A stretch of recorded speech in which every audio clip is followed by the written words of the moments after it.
नमस्कार दोस्तों, मैं अधिवक्ता राजेश सोनी। आज हम एक महत्वपूर्ण कानूनी विषय पर चर्चा करेंगे कि यदि किसी झगड़े या मारपीट के दौरान किसी व्यक्ति की मृत्यु हो जाए तो कौन सी धारा लगती है। ध्यान रहे, हर मामले में एक ही धारा नहीं लगती। यह घटना की परिस्थितियों, आरोपी के इरादे और उपलब्ध साक्ष्यों पर निर्भर करता है। सवाल यह है कि क्या हर मौत हत्या होती है, मर्डर होती है? तो इसका जवाब है नहीं। यदि किसी व्यक्ति की मृत्यु हो जाती है तो यह जरूरी नहीं कि मामला हत्या का ही हो। पुलिस और न्यायालय यह देखते हैं कि आरोपी का इरादा क्या था। ध्यान रहे, सबसे मुख्य बात है, सबसे मुख्य चीज है इरादा, इंटेंशन। और फिर यह देखा जाता है कि घटना किस परिस्थिति में हुई। तो यह एक सवाल जो था कि क्या हर मौत हत्या होती है, इसका जवाब है नहीं।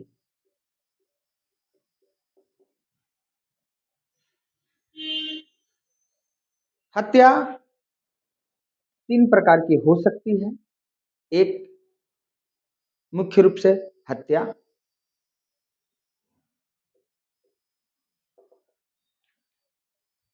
दूसरा, गैर इरादतन हत्या। गैर इरादतन हत्या। और तीसरा, साधारण मारपीट का मामला गंभीर बन जाना। साधारण मारपीट का मामला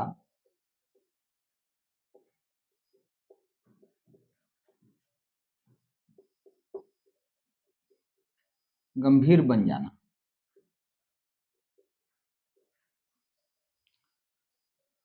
दोस्तों, सबसे पहले ये देखते हैं कि हत्या, यदि यह साबित हो जाए कि आरोपी ने जानबूझकर किसी व्यक्ति की हत्या की या ऐसा हमला किया जिससे मृत्यु होना लगभग निश्चित था, तो अभी जो नया कानून जो 2023 में लागू हुआ, भारतीय न्याय संहिता अर्थात बीएनएस 2023 की धारा 101, जो कि पूर्व में पहले आईपीसी की धारा 302 कहा जाता था, इस अपराध में कठोर दंड का प्रावधान किया गया है।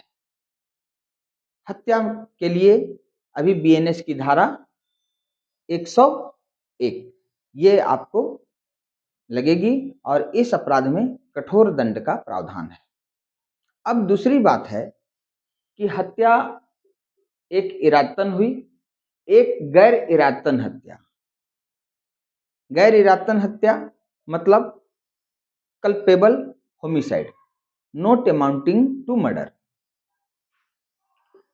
Culpable homicide not amounting to murder, जिसमें मर्डर करने का कोई इरादा नहीं था, लेकिन इरादा नहीं होने के बावजूद भी मर्डर हो गया। जैसे में कई बार झगड़ा अचानक हो जाता है और गुस्से में की गई मारपीट से व्यक्ति की मृत्यु हो जाती है।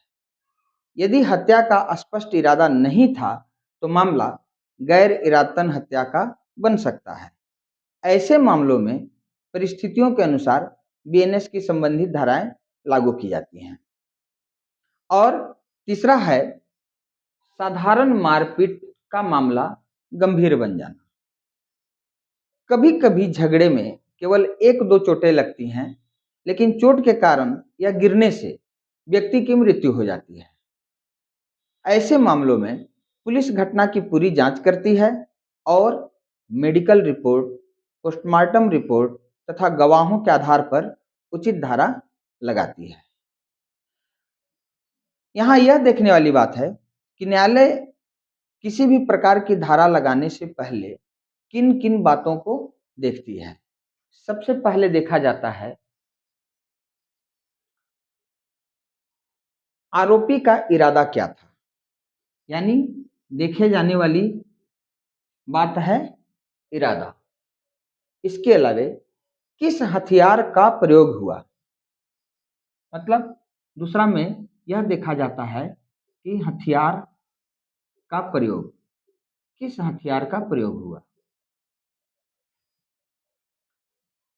तीसरा है कि शरीर के किस हिस्से पर चोट लगी,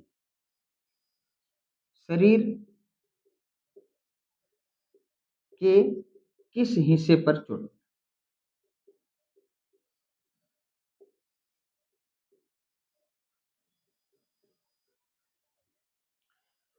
इसके अलावा यह भी देखा जाता है न्यायालय द्वारा कि झगड़ा पूर्व नियोजित था या फिर अचानक हुआ।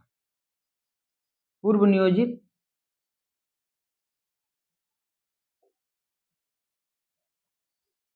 या अचानक।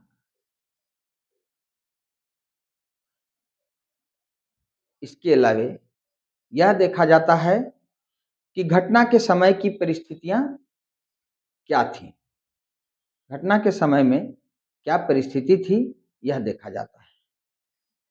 घटना के समय की परिस्थिति।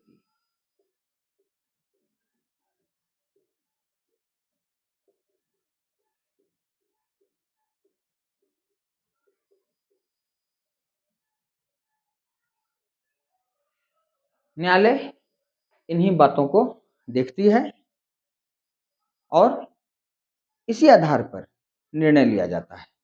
महत्वपूर्ण बात यह है कि केवल झगड़े में मौत हो गई कह देने से यह तय नहीं होता कि कौन सी धारा लगेगी। प्रत्येक मामले के तथ्य अलग होते हैं और उसी के आधार पर पुलिस तथा न्यायालय निर्णय लेते हैं।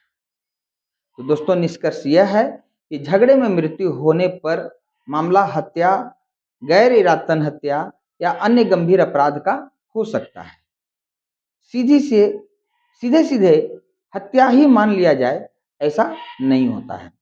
सही धारा का निर्धारण घटना की परिस्थितियों, साक्ष्यों और आरोपी के इरादे के आधार पर किया जाता है।